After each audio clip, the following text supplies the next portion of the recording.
नमस्कार। आज हम भारतीय संविधान के कुछ ऐसे हिस्सों की गहराई में उतरने वाले हैं जो प्रतियोगी परीक्षाओं में अक्सर आते हैं और सच कहूं तो कई बार सिरदर्द भी बन जाते हैं। बिल्कुल। और ये सिरदर्द मतलब एक चुनौती बन जाता है। लेकिन इसी चुनौती को आसान बनाने के लिए हमारे पास आज स्टडी टेक के बनाए हुए कुछ स्रोत हैं। हाँ, स्टडी टेक ने छात्रों के लिए इन मुश्किल विषयों को याद रखने की कुछ बहुत ही सरल और अनोखी तरकीबें बनाई हैं। सही कहा। तो आज का हमारा मिशन स्टडी टेक के दिखाए रास्ते पर चलना है। हम इन मुश्किल भागों को दिलचस्प कहानियों और ट्रिक्स की मदद से हमेशा के लिए याद करने की कोशिश करेंगे। हाँ, और जैसा कि स्टडी टेक की टीम कहती है, ये सिर्फ सीखने के बारे में नहीं है, बल्कि एक मजबूत मानसिकता बनाने के बारे में है। तो चलिए इस ज्ञान यात्रा को शुरू करते हैं जो खास तौर पर स्टडी टेक ने हमारे लिए तैयार की है। ठीक है, तो चलिए पहली स्लाइड से शुरू करते हैं। इस पर बड़ा बड़ा लिखा है शुरुआती भाग, बेसिक 1 to 4A। और नीचे एक नोट है, उंगलियों पर याद होनी चाहिए। तो साफ है कि ये संविधान की नींव है। बिल्कुल, ये तो बेसिक है। पहला है भाग 1, संघ और उसका राज्य क्षेत्र, मतलब कहानी का पहला पन्ना। हाँ। इसको याद रखने की ट्रिक बहुत ही सीधी सादी है। लिखा है कोई भी किताब खोलो, पहला चैप्टर इंट्रोडक्शन ही होता है, यानी देश का परिचय। सही है। और तस्वीर भी एक खुली किताब की है जिस पर इंट्रोडक्शन लिखा है। कितना लॉजिकल है। उसका नाम क्या है? उसमें कौन कौन से राज्य हैं? हाँ, तो भाग 1 ठीक यही करता है। ये भारत की भौतिक और राजनीतिक पहचान तय करता है। ये उस स्टेज को सेट करता है जिस पर बाकी की कहानी होगी। अच्छा, तो स्टेज सेट हो गया, देश की जमीन तय हो गई। अब सवाल है कि स्टेज पर रहेगा कौन? बिल्कुल, अगला सवाल यही होगा। और यही आता है भाग 2, नागरिकता, सिटीजनशिप। इसकी ट्रिक भी बड़ी मजेदार है। बताइए। लिखा है दो लोगों के मिलने से समाज बनता है और नागरिकता मिलती है। तस्वीर में दो लोगों की सिलुएट बनी है। अच्छा, 2 लोग, नंबर 2। हाँ, और एक और विकल्प भी दिया है, ब्रैकेट में लिखा है या 2 पैरों वाला नागरिक।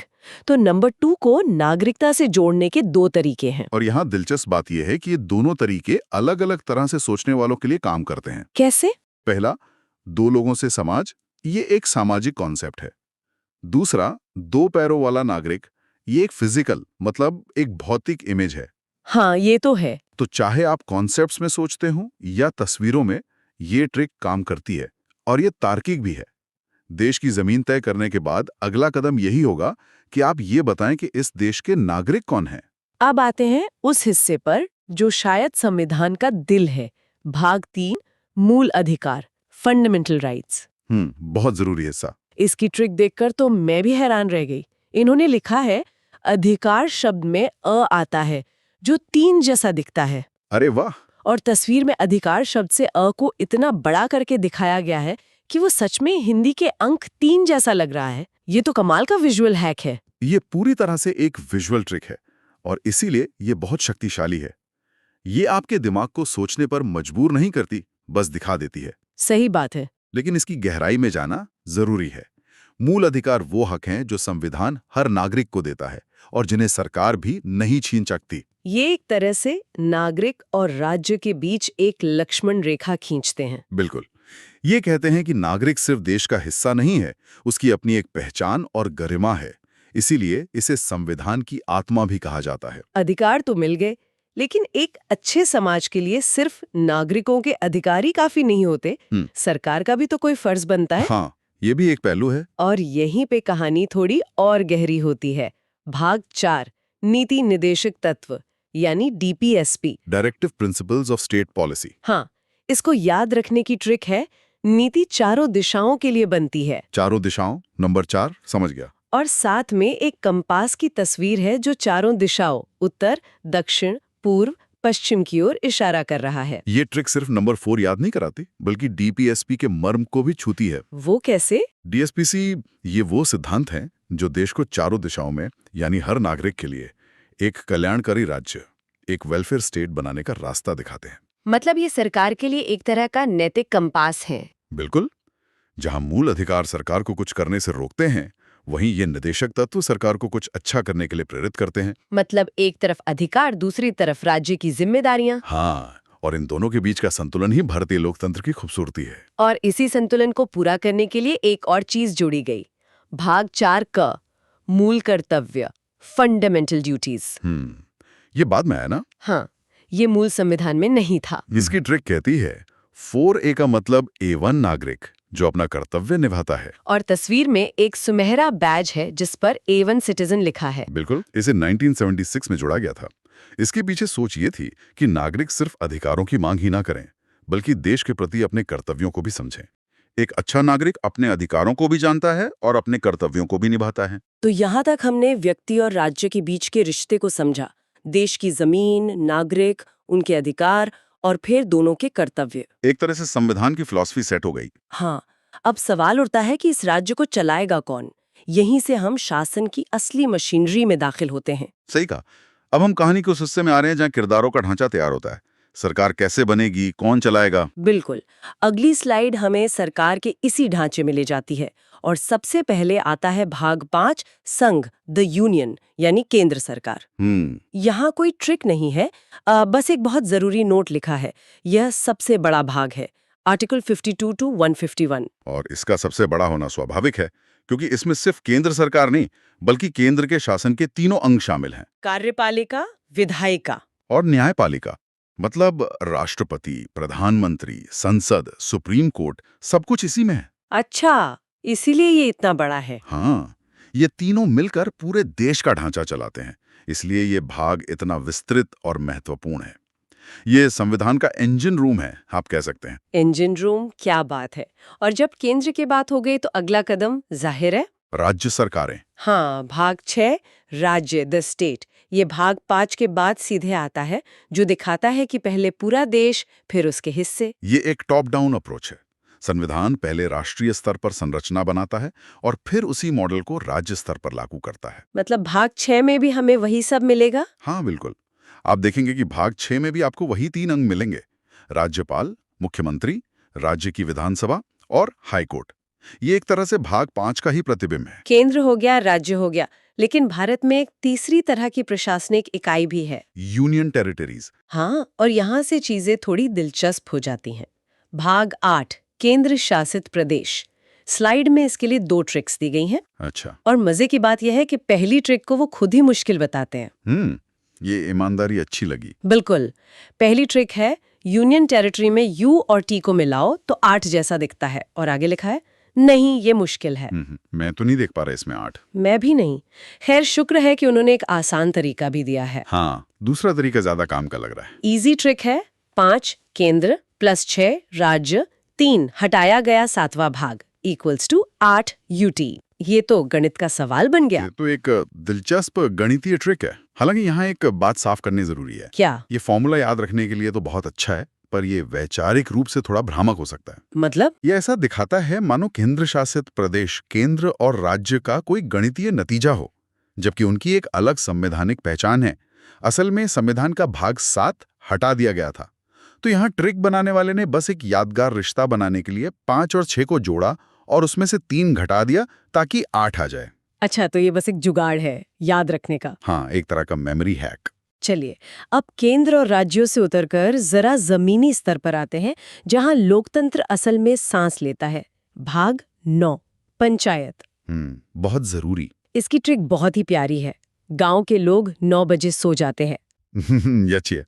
और तस्वीर में रात का एक गांव है, चांद चमक रहा है, झोपड़ियां हैं। ये तस्वीर दिमाग में बस जाती है। हाँ, ये एक बहुत ही अच्छी कल्चरल ट्रिक है, जो एक संवैधानिक प्रावधान को गांव की रोजमर्रा की जिंदगी की एक छवि से जोड़ते हैं। पर ये ट्रिक जितनी सरल है, भाग 9 उतना ही महत्वपूर्ण है ना? बहुत ज्यादा। 73वें संशोधन के जरिए इसे संविधान में एक मजबूत जगह दी गई। ये सत्ता को दिल्ली और राजधानियों से निकालकर गांव तक ले जाता है। ये गांधी जी के ग्राम स्वराज के सपने को साकार करने की दिशा में एक बहुत बड़ा कदम है। और जब गांव की बात हो गई तो शहर कैसे पीछे रह सकते हैं? ठीक इसके बाद आता है भाग 9 क, नगर पालिकाएं, म्युनिसिपैलिटी। तार्किक क्रम है। और इसकी ट्रिक पिछली वाली परी बनी है। 9 गांव के बाद 9A शहर आता है। तस्वीर में भी एक शहर का नजारा है, ऊंची इमारतें हैं। ये एक अनुक्रमण ट्रिक है। ये बहुत ही कुशल तरीका है। आपका दिमाग पहले ही 9 मतलब गांव याद कर चुका है। अब उसे बस ये याद रखना है कि A मतलब अगला कदम यानी शहर। और ये असल दुनिया में भी तो ऐसा ही है, गांव से शहर की तरफ। बिल्कुल। जैसे 73वें संशोधन ने पंचायतों को संवैधानिक दर्जा दिया, वैसे ही 74वें संशोधन ने नगरपालिकाओं यानी शहरी स्थानीय निकायों को ताकत दी। और ये सिलसिला यही नहीं रुकता। हमारी आखिरी स्लाइड इसी क्रम को और आगे बढ़ाती है। सबसे पहले है भाग 9ख, सहकारी समितियां, कोऑपरेटिव सोसाइटीज। हाँ, ये स्थानीय शासन की कहानी का तीसरा अध्याय है। बिल्कुल। स्लाइड में बताया गया है कि इसे 97वें संशोधन से जोड़ा गया और ट्रिक उसी क्रम को जारी रखती है। 9 गांव, 9A शहर, 9B समिति। ये तो बहुत लॉजिकल फ्लो है। तस्वीर में भी एक झोपड़ी से शहर और फिर लोगों के हाथ पकड़े हुए एक चेन दिखाई गई है। ये समितियां होती क्या हैं? देखिए, ये वो समितियां हैं जो लोग मिलकर अपने आर्थिक और सामाजिक भले के लिए बनाते हैं। इसका सबसे बड़ा उदाहरण है अमूल। अरे हाँ, अमूल। अमूल कोई एक व्यक्ति की कंपनी नहीं है, ये लाखों दूध उत्पादकों की एक सहकारी समिति है। तो संविधान इस तरह के सहयोग को भी बढ़ावा देता है। तो ये क्रम बहुत तार्किक है, पहले राजनीतिक लोकतंत्र और फिर आर्थिक लोकतंत्र। वाह। अब कहानी का फोकस समाज के एक खास वर्ग पर जाता है। भाग 10, अनुसूचित और जनजाति क्षेत्र, शेड्यूल्ड एंड ट्राइबल एरियाज। और तस्वीर में 10 नंबर के बगल में एक आदिवासी मुखौटा और ढोल बना है। ये एक बहुत ही प्रभावी शॉर्टकट है, लेकिन इसके पीछे का कारण समझना जरूरी है। क्या कारण है? संविधान निर्माताओं को यह एहसास था कि देश के कुछ आदिवासी क्षेत्रों की अपनी एक अलग संस्कृति और जीवन शैली है। उन्हें सामान्य प्रशासनिक ढांचे में एकदम से ढालना ठीक नहीं होगा। अच्छा। इसलिए भाग 10 इन क्षेत्रों के लिए विशेष प्रशासनिक प्रावधान करता है, ताकि उनकी स्वायत्तता और संस्कृति की रक्षा हो सके। और अब हम इस कहानी के क्लाइमैक्स पर आते हैं। हमने केंद्र बनाया, राज्य बनाए, स्थानीय सरकारें बनाई, लेकिन ये सब मिलकर काम कैसे करेंगे? सबसे बड़ा सवाल। इसी सवाल का जवाब है भाग 11, संघ और राज्यों के बीच संबंध। और इसकी ट्रिक एक मशहूर कहावत है, 1 और 1 11। 1 + 1 11। ये तो सभी जानते हैं। चलते हैं तो संबंध मजबूत होते हैं। तस्वीर में 2 हाथ मिल रहे हैं, एक पर केंद्र और दूसरे पर राज्य लिखा है। ये ट्रिक इस पूरे सफर का सबसे खूबसूरत सार है। ये सिर्फ 11 नंबर याद नहीं कराती, बल्कि ये भारतीय संघवाद की आत्मा को पकड़ती है। भारतीय संघवाद? हाँ, भारत पूरी तरह से न तो एकात्मक है और न ही पूरी तरह से संघीय है। ये सहकारी संघवाद मतलब कोऑपरेटिव फेडरलिज्म के सिद्धांत पर चलता है, जहां केंद्र और राज्य दुश्मन नहीं बल्कि पार्टनर हैं। तो ये भाग बताता है कि उनके बीच शक्तियां कैसे बटेंगी? बिल्कुल।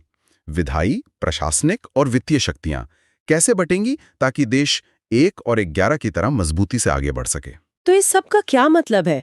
हमने संविधान के 13 अलग-अलग हिस्सों को सिर्फ पढ़ा नहीं, बल्कि उनकी कहानी को इन मजेदार ट्रिक्स के जरिए समझा। बिल्कुल।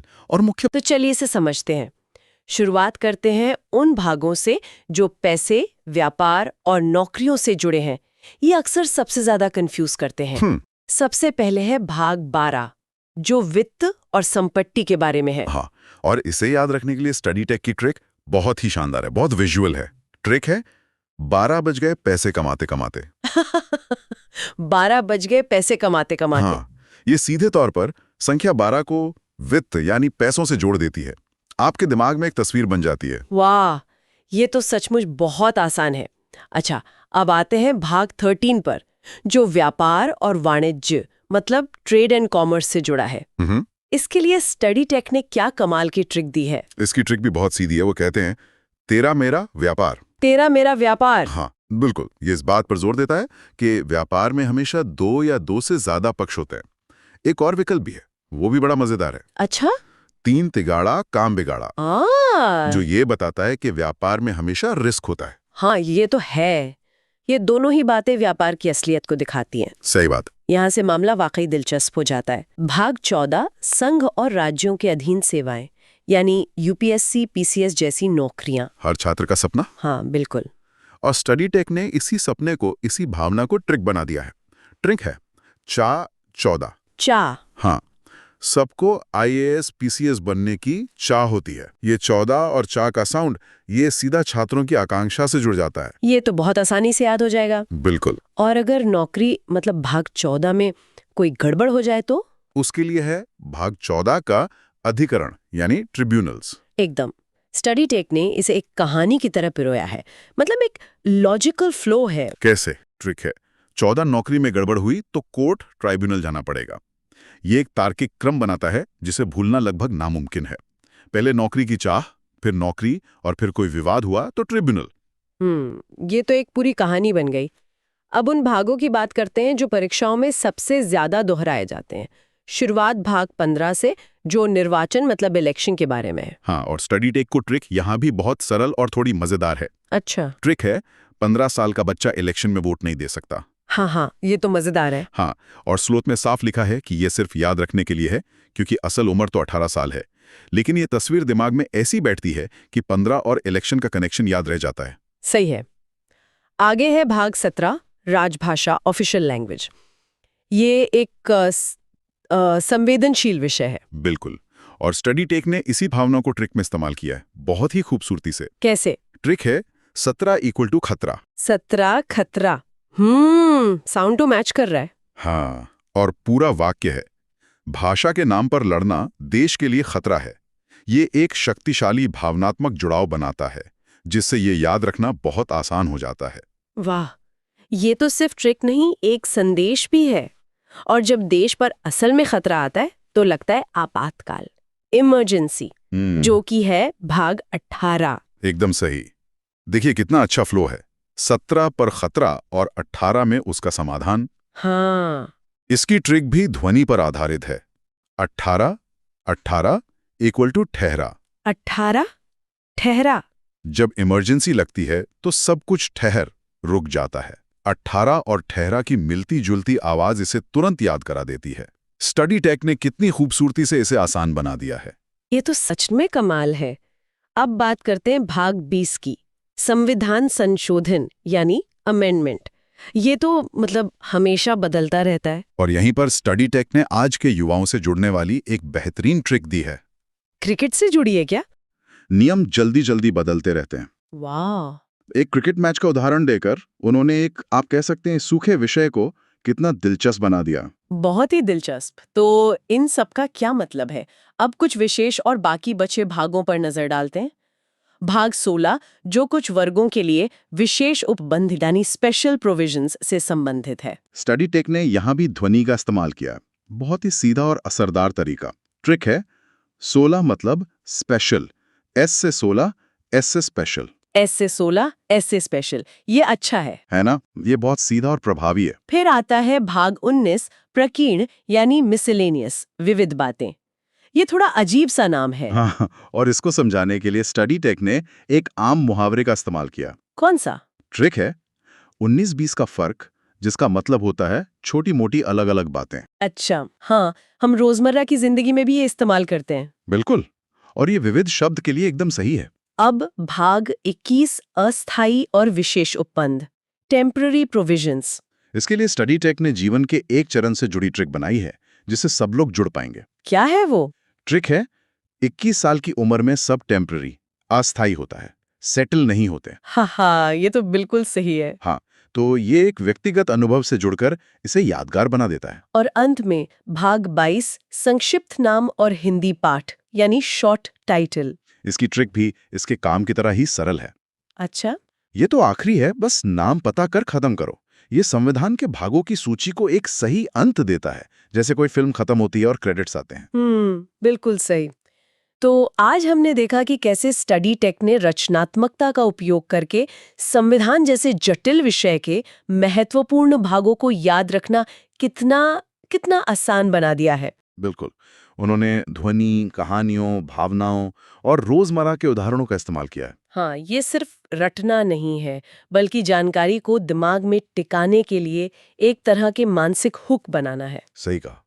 स्टडी टेक की ये तरीके न केवल परीक्षा के लिए आत्मविश्वास बढ़ाते हैं, बल्कि सीखने की प्रक्रिया को भी आनंददायक बनाते हैं। बिल्कुल। ये वास्तव में उस मानसिकता के निर्माण का हिस्सा है जिसकी स्टडी टेक वकालत करता है। आज हमने जो ट्रिक्स देखी, वे सिर्फ तथ्यों को याद रखने का एक तरीका नहीं है, वे दिखाती हैं कि किसी भी जटिल विषय को रचनात्मकता के साथ कैसे सरल बनाया जा सकता है। तो अब सोचने वाली बात यह है कि इस तकनीक का इस्तेमाल, मतलब एक स्मार्ट ट्रिक और उसके पीछे की गहरी समझ, इस तरीके को पढ़ाई के और किन किन मुश्किल हिस्सों में किया जा सकता है।